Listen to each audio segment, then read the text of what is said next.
దయచేసి నాయకులు కార్యకర్తలు మీరందరూ కూడా వినోద్ గారు కోరినట్టు గ్రామాలలో చర్చ పెట్టాలి.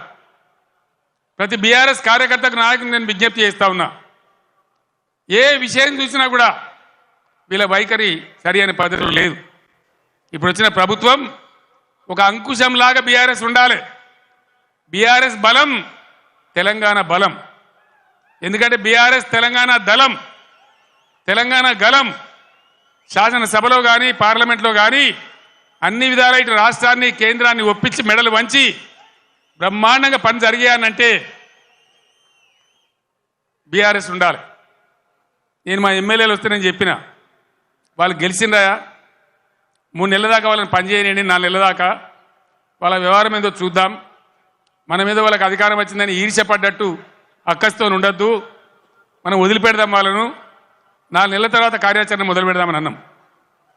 ఒక్కటంటే ఒక్క మాట మీద ఖాయం ఉండద్దా? ఉరుకుర్రి 2 లక్షల రుణం తెచ్చుకోండి, 9 తారీఖు నాడు నేను మాఫీ, డిసెంబర్ 9 నాడే. అందుకే ఈరోజు బీఆర్ఎస్ ఎమ్మెల్యేలు ప్రశ్నిస్తూ ఉన్నారు, బీఆర్ఎస్ నాయకులు ప్రశ్నిస్తూ ఉన్నారు. మీ అందరు నేను కోరేది ఒకటే, తెలంగాణ బలంగా ఉండాలంటే బీఆర్ఎస్ బలంగా ఉండాలి, ప్రశ్నించేవాడు ఉండాలి.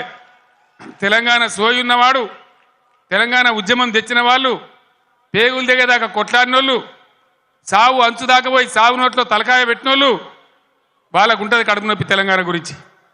కాబట్టి నేను తెలంగాణ యావత్ ప్రజానీకాన్ని కోరుతా ఉన్నా, నా మాటల్ని మీరు దయచేసి ఆలోచన చేయండి. ఈరోజు ప్రభుత్వం నడిపే విధానం చూడండి, మేము ఉన్నప్పుడు ఎంత గౌరవంగా నడిపినామో చూడండి, ఎన్ని రకాల స్కీములు తెచ్చి ప్రజల్ని ఎట్లా కడుపులో పెట్టుకున్నామో చూడండి.